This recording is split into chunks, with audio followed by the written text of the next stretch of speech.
One. Happy Thursday and welcome to the Police Chaplain Project, Chaplain USA Live. I am Adam Davis and I am happy to be with you. I know we're about 5 minutes early, but I hope that you will jump on board. Go ahead and comment below. Let us know where you're watching from. Tonight we're going to be having a conversation with Peter Green. Peter Green is with Save Our Shields. You can find him on Facebook, facebook.com/Save Our Shields. Peter will be able to share a little bit more information with you in just a moment about what he does. We're going to ask him to kind of give us some details and how they are working to help law enforcement officers and other first responders across America. All right, let's see.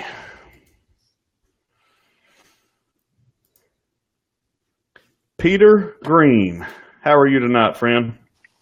Oh, doing good. Good. I'm so happy that you took time to talk to us tonight. Thank you for taking that time. Oh, thanks for having me. Absolutely. It looks like we have Kurt Jordan from the North Central Florida Christian Emergency Network, the National Security Director. Thank you for Kurt from North Central Florida. We appreciate you joining us. Peter Green from Ohio is with us tonight. We're going to be talking about Save Our Shields. Save Our Shields. Peter, what is it that Save Our Shields is doing?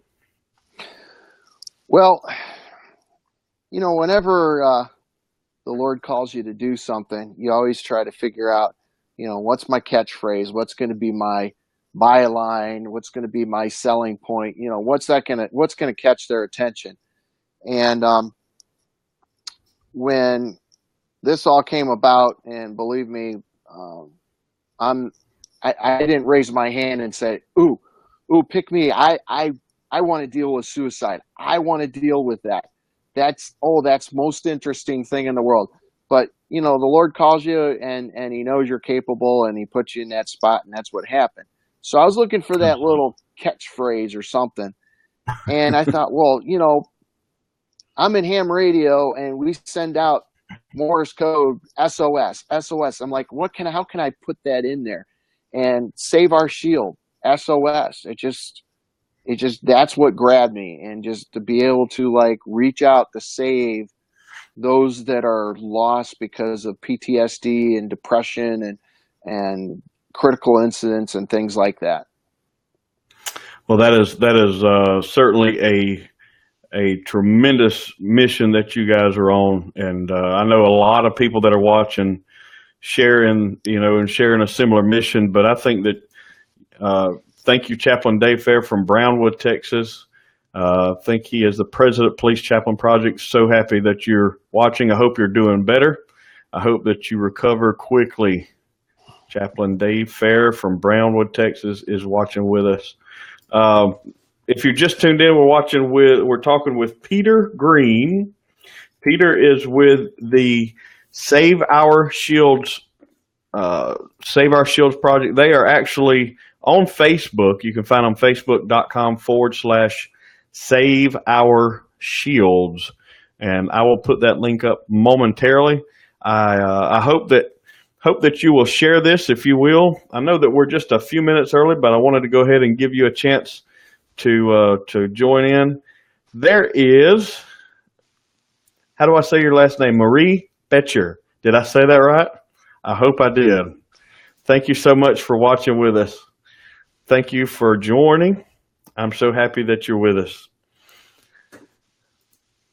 Go ahead and send me your questions if you have some. If you have any questions for Peter Green with Save Our Shields, they are focused on helping. I'm so glad I said it correct. I'm terrible with names, Marie. Thank you for watching. So happy to have each of you with us. If you will, please click below, click like, and click share, and hopefully we can get the word out to other chaplains that are watching or others that may need it. So Peter Green's with Save Our Shield on Facebook. You can find them. They have a website that is currently under development. You'll be able to find more information about that soon. My name is Adam Davis, and this is the Police Chaplain Project Facebook Live.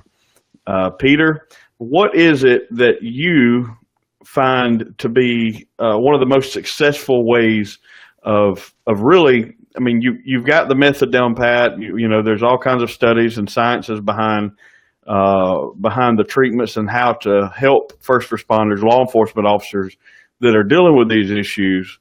How do you get in the door to help them? I know last week we had some questions about that, and there's certainly resources out there that help establish chaplaincy programs in different agencies, and we're not wanting to compete with them or replace them. But how is it that with your mission that you found to have the most effectiveness in what you're doing? Well, one thing that I was taught was to have like an elevator speech. Have that, 30-second, you're in an elevator with somebody. This is your opportunity to pitch who you are. And my first comment in my elevator speech is, my name's Pete Green. I'm a 25-year veteran in law enforcement. And right there, that puts me in their realm, puts me on the same stage, and now they're going to go, okay, he's a cop. That's cool. Let's talk to him. Let's listen to him. So being able to meet them, on that level, and then letting them know that, there's one thing that I'm concerned about, and that is that, we, in our job, we save lives of others, but we don't save ourselves. And then that catches their attention. I say we spend our career saving others, but we don't save ourselves. Yeah, that's and good. That catches their attention because they want to know, well, what does that mean? So usually when I hit somebody with that kind of stuff, it opens the door. But you can sit there all day and say, I've been in law enforcement 25 years. This is where I worked. This is what I did. This is where I saw. And that's going to put you in the realm. It's going to put you on the stage. But this is not really the opportunity to try to one up them, is what I say. If someone said, well, last week I had a traffic accident, I look at them and say, well, last week I had 3 traffic accidents. That's really not the time, because especially when dealing with somebody with, in a critical incident stress management situation, their stress is theirs. We might look at it and go, really, dude? This is bugging you? Really?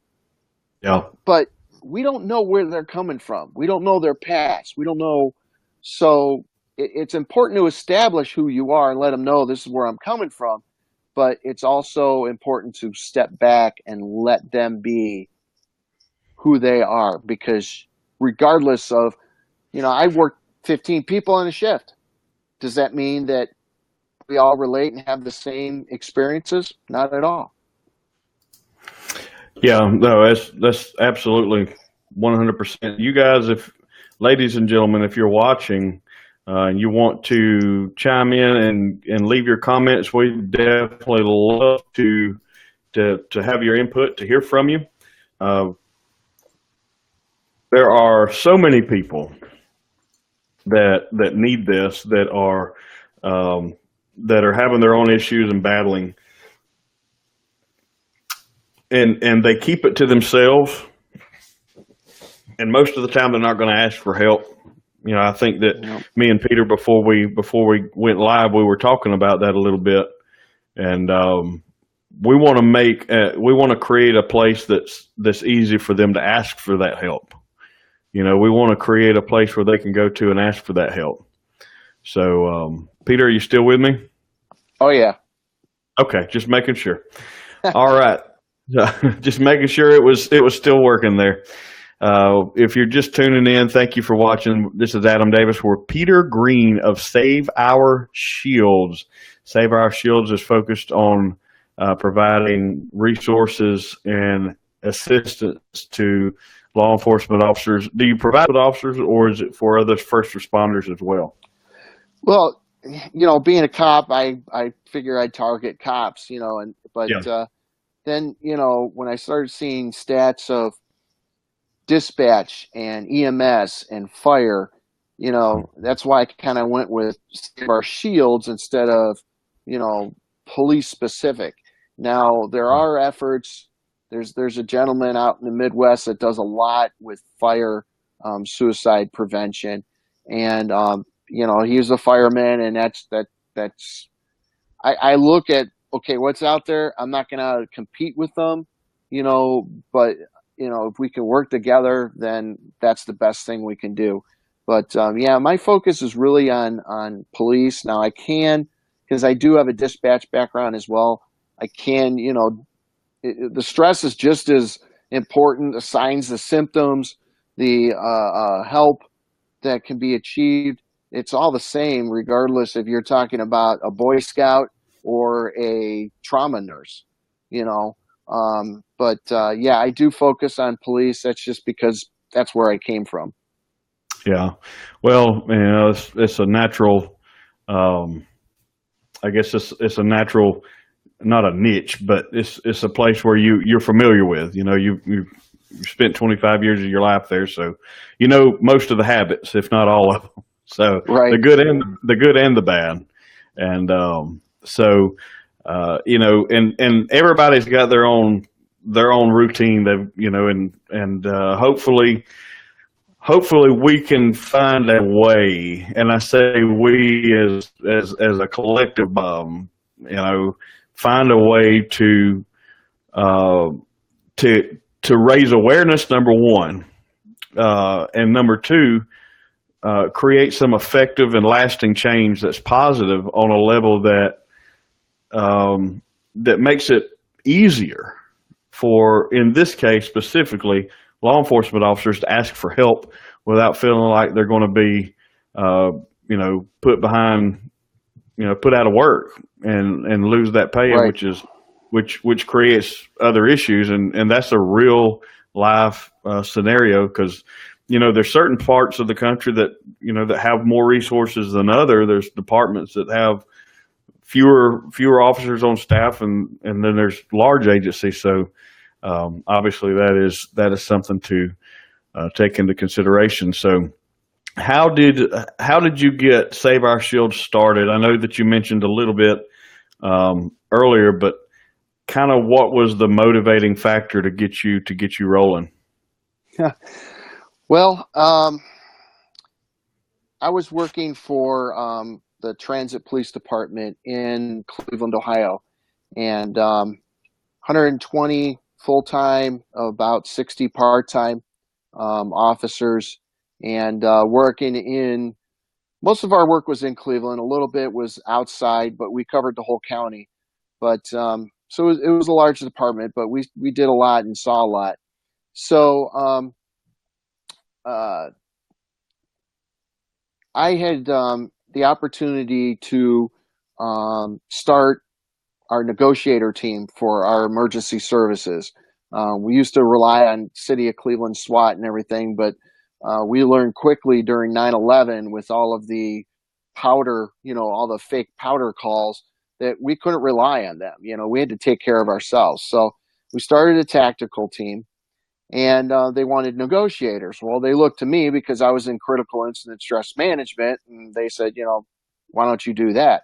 So I went through negotiator school with the FBI, and on Thursday, the instructor said, somebody in this group is going to negotiate within 2 weeks of this class. And I'm sitting there, I had the nerve to sit there and go, oh, that's not going to be me. It's not going to happen to me, right? Um, Within 2 weeks, not only did I negotiate, thank God successfully, but ended up negotiating in at a distance of 8 feet away from a fellow officer who held a gun to his chest for an hour and 15 minutes because he wanted to commit suicide. So when I say, suicide, ooh, I didn't raise my hand, pick me, the Lord picked me, okay? The Lord put me there, and, we successfully got him to drop his weapon and get the help he needed and the whole 9 yards. It was then I realized that this was an area of concern, and this was something that maybe I could do something about. And I look back, not only did I finish negotiator school, but the following week after, I was at a conference and I heard another officer, actually, he's a police chief from Columbus, a community near Columbus. And he has a program called Dying in Blue. And he goes through the whole program, and at the end of the program, he reveals that it was him that was thinking about committing suicide. And it was really good. So between negotiator school, sitting through that program, and then a week later negotiating, the Lord just put all the proper steps in the right place. I knew what to say to this officer. I heard this other presentation about the concerns and the help that could be achieved for this guy without him losing his job, the whole 9 yards. And it was just, both feet thrown in the mud, up to my waist in quicksand. Here I am. The Lord put me there, and that's kind of how it all started. So how long ago was this project founded? It kind of started. I mean, that was 10 years ago. Yeah. Same week as my 40th birthday. Yeah. So quite a week. I was turning 40, and I had to deal with this, and so yeah, everybody's sitting there doing the math. Yes, I'll be 50 this April. Thank you very much. Appreciate the props on that. But anyway, it started roughly after that. I kind of started it. You know how it is. You get this idea and you have this spark, and you go all, just full out charge into it, and then stuff happens and it kind of withers off to the side and everything. But last year, for the first time, I attended a Dreamer and Builders conference seminar out in St. Louis with who was then my fiance, now my wife, Michelle. And that really sparked me again. And it was like, okay, Lord, I'm going to get off my duff. I'm going to get this back together and get her going again. So that's right. It's been revived since last year, and it's getting a real good insurgent now. So, and you're in the Cleveland, Ohio area, is that right? Yeah, correct. Okay. If any of you are watching and you are with agencies nearby, and you'd like to connect with Peter Green and the folks at Save Our Shields, how can they get in touch with you, Peter? Well, like you said, you mentioned the Facebook page. That's there. We just couple of days ago reestablished SaveOurShields.com, and it's all one word, no spaces. SaveOurShields.com, and that has the basics. It just, like I said, we just got it up to get something up. My project this weekend is to fine tune some things and get some other things tweaked. But the Facebook link that was up there on the screen, that's a good way.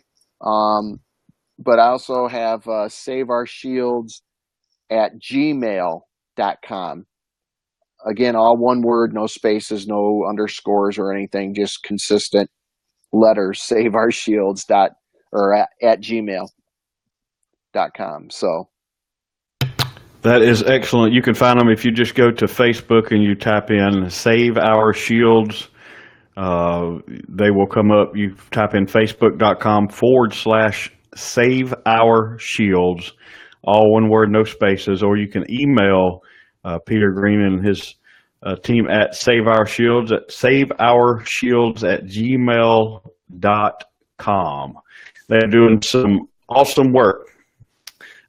So Peter, how many people? I mean, have you been getting some good success and good support where you're at with your project? I was able to do a conference. The critical incident stress management team. I belong to two of them, but the one in the county that I live, which is next to the Cleveland County, we had a conference a couple of months ago, so I was able to present there along with. And forgive me, I don't have his name in front of me, but there's a firefighter who has a prevention program for firefighting. And so we did a dual. He had the morning session, I had the afternoon. But I've got a campaign going out. Y'all want to pray for this. I got a campaign going out pretty soon where letters are going to go out to 59 police chiefs in Cuyahoga County. In Ohio. Cuyahoga County is the second largest county in the state, and we have 59 communities, 59 police agencies that letters are going to go out to. Every year we have a mandate of required training, and the state has mandated some of it, and the other hours they've said, pick and choose whatever you want. So that letter is going to really target that. The question on the screen there is, what are some of the signs that an officer is at risk? You can look up basic suicide stuff and see a lot of those. But for police officers, if you have an officer who is like all of a sudden now getting into alcohol, or he's now gone from that real quiet, shy guy to the out of control, he's running to every call, hot lights and sirens. He's taking risks that he doesn't normally take. You listen to him talking about the family, and before he was talking a lot about the family. Now he's really not. Maybe he's really upset with the wife. So, there's other things that we see about suicide, the cutting, the alcohol use and stuff like that. But if you see a cop who is like really changed, he's normal, happy-go-lucky, now he's, crazy out of control, or he's just going off on people in roll call before he even gets out on the road, that's all some real good signs there that something's going on. That is really good. And to be able to know those things from the perspective of a chaplain is good. Being active in the department and getting to know the officers plays a huge role. I've talked to guys in different agencies that they say they haven't seen their chaplain. They don't know who they are, and a lot of that is because everybody stays so busy. Sure. But when a squad or a unit has a cookout, or they have a get together at the department, then it's a really good time to get to know the chaplains. And I had the pleasure of having probably two of the best when I was working active in law enforcement. He's now over in another church with another agency.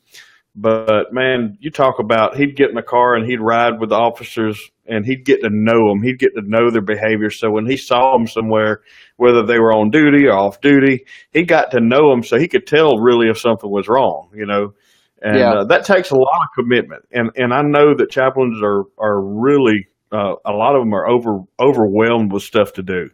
But that takes a tremendous commitment to spend that time and invest in their lives to get to know them. And like you said, you really don't, you can't understand those signs or know those signs until you get to know them.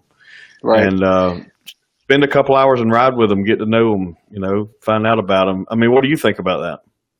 Oh, definitely. And the one thing that I found interesting with the situation with the officer that I dealt with, um, the morning after that incident, when we told people in roll calls, "Hey, look, this is what happened last night. This is where he is right now," and everything.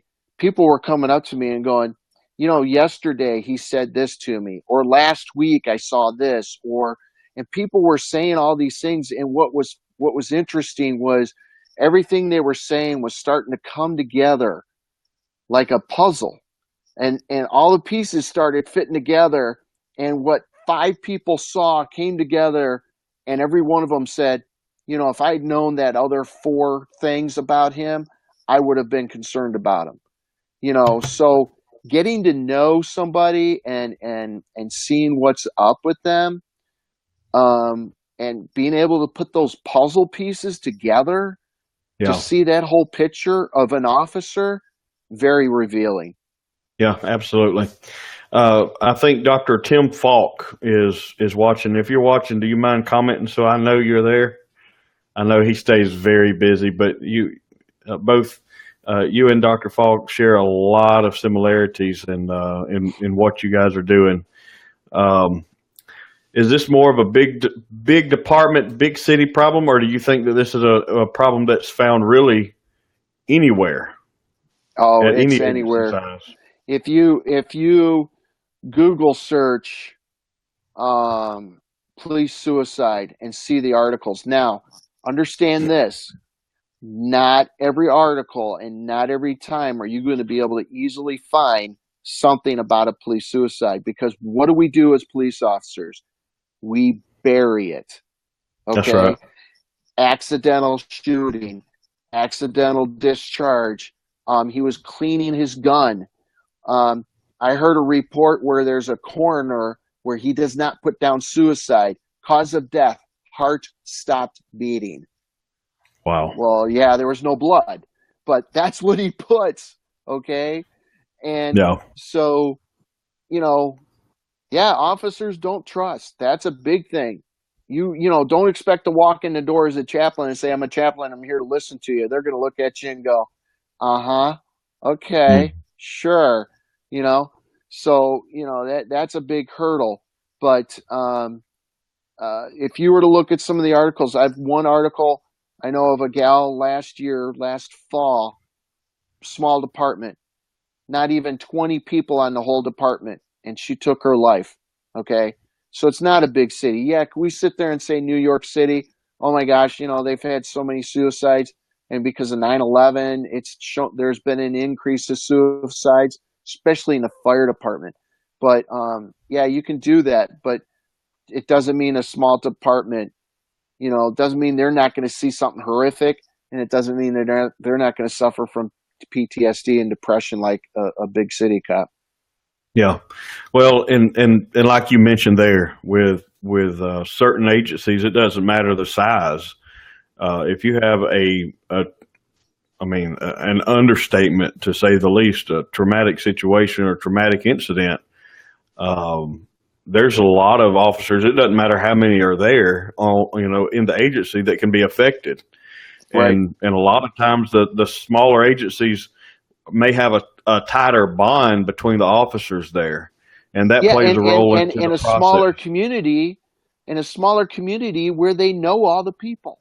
So if Yeah. they're dealing with a horrific crime scene because Mr. Jones lost it and killed his wife and three kids, and now Mhm. here's this rookie officer who just finished training, and he's the only one on shift because it's midnights. Now he's dealing with this until everybody else shows up. Big city cop in New York. Okay, yeah, you see a crime scene, something like that. Chances are you don't know them. You know, Yeah. so the impacts are different, but the PTSD is still the same. Absolutely. Yeah, I agree 100%. What are a couple of books, or maybe one book? What's one book that you would recommend other chaplains or officers even reading right now? Wow. Um, I'll put you on the well, spot. the gentleman, Bob Douglas, who started the Police Suicide Foundation in Baltimore, Maryland. I think they have a New Jersey address, but they're out in the New England area. If you do a search for I think it's psf.org, if I recall correctly, but it's the Police Suicide Foundation. Um, he's got a good resource list of books that would really be good. Bob even wrote, I think, one or two of his own that deals with that. So I would say check out his website. That's one thing, I've been asked, Pete, you're going to write a book. Pete, you're going to do this. And I'm like, it's already out there. I don't know if I'm going to. I'm not really like interested in it. I mean, of course, then again, I wasn't interested in this topic, and look what the Lord did. But Yeah. so uh, I'd rather refer people to other resources than what's out there that somebody else has already done it. So I don't have a book personally yet, but Bob Douglas has really done a lot. So check out his website. Well, yeah. Do you find that police leaders are spooked about talking about this? For me, I want you to respond to this, get your input, but I don't think the police administration is as spooked about it as the city or county administration. What do you think? Well, I got to tell you the truth. You walk into a room, and there are two words that if you say in a group setting, it'll be like, you remember the old science project trick where you took a glass of water, you poured pepper into it, and then you took Dawn soap and you put one drop. What did the pepper do? Do you remember that? The pepper Hmm. just scatters to the edges of the cup, right? It's like everybody's getting the heck out of there. You say divorce or suicide in any setting, and you'll get people that'll just cringe and walk away from you. And, Yeah. you know, I always tell people that, we buy a car and it has oil in it, it's got gas in it. But every so many miles, we got to put more gas in it. And every 3,000 miles, we're supposed to change the oil. Um, I'm going through the steps right now. I was out of law enforcement full time, went in emergency management, and that bug is still there. So I'm going through the steps right now to take on a part time police job, and got to go through the psychological, got to go through the polygraph, got to go through the background check, all of that stuff. And we do that when we hire somebody, but do we change their oil 3,000 miles later? Do we keep filling them up with gas? No, not so much. Yeah. And that is, you want to talk about, coming up to a police chief and saying, you know what, you're creating a liability issue by not taking care of your troops and not providing stress relief and the ability and the way for these officers to learn how to deal with potential depression and how to avoid alcoholism and things like that. So yeah, it's an ugly beast when you walk in the room and you say suicide, everybody just wants to scatter. Yeah, I think a lot of that is that it hasn't been talked about enough. And one of the things as a negotiator that I learned, and this, and probably a lot of you watching know this, but if you have somebody that's in a crisis, whether they're suicidal or they really got somebody taken hostage, the more they're talking, the less they're hurting somebody or themselves. Right. And I don't think we do enough talking about it. I really don't. No. The groups that are trying to help are talking about it, but it's taboo. We're not supposed to talk about things like this. And it's time to break the shell off, and it's time to get it out there and find who needs the help and get them healed, and whatever that takes. And but I certainly appreciate you taking the time out of your day to share with us, and we hope that we can have you back very soon on the Police Chaplain Project, because you got a lot to offer. Well, again, I appreciate the opportunity. I just want to tell all the chaplains that are listening right now, and those that will probably, because this is available for viewing later, is it not? Or it will be, yeah. Okay, yeah. Well, I just want to encourage the ones that are here now and the ones that will be viewing later on, to don't give up. Yeah, like someone posted that police officers are hard nuts to crack.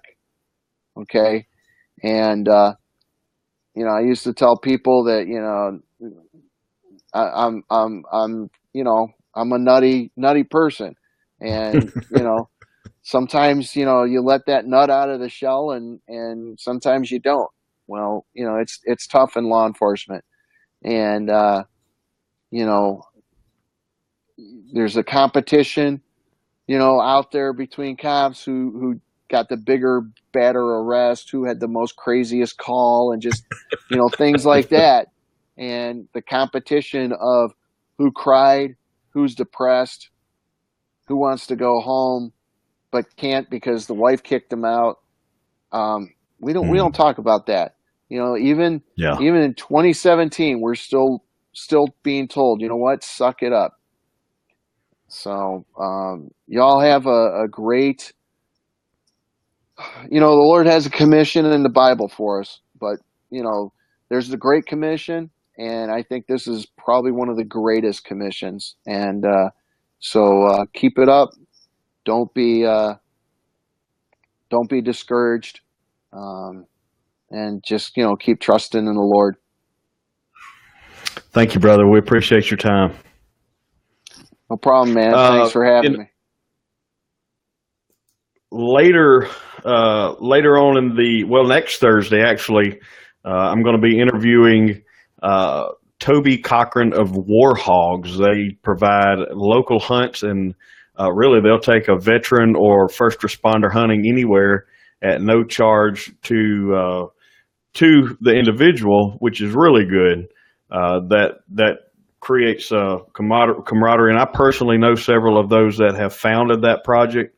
And man, you talk about something that is healthy and provides a time of healing, and just to get their mind off of things that they may be dealing with. If it's injured, they're prepared to take severely injured veterans or first responders out on these hunts. So next week will be Toby Cochran of War Hogs, and we'll have a link up on the page shortly, next day or so, about that, and give you more information about it. They are doing a tremendous work. And if you are looking for a resource, I have a couple of books available. This is Spirit and Truth. I'm going to try to get this in front of a camera lens. It is called Spirit and Truth, 52 Encouraging Messages for America's Law Enforcement. And that is by me. If you look on the back, there's my picture. I'm actually working on a revision. This was written in the way it's formatted, for a reason. If you can get 10 seconds of a law enforcement officer's time to plant a seed, take that 10 seconds and do it. And this book, I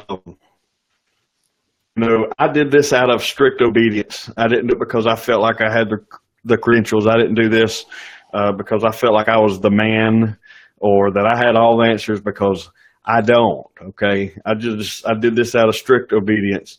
And Spirit and Truth has sold a lot of copies, and I've given a lot away.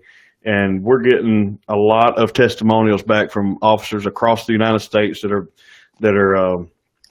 being impacted by this in a good way. David Schultz says, "My bride bought it for me this week."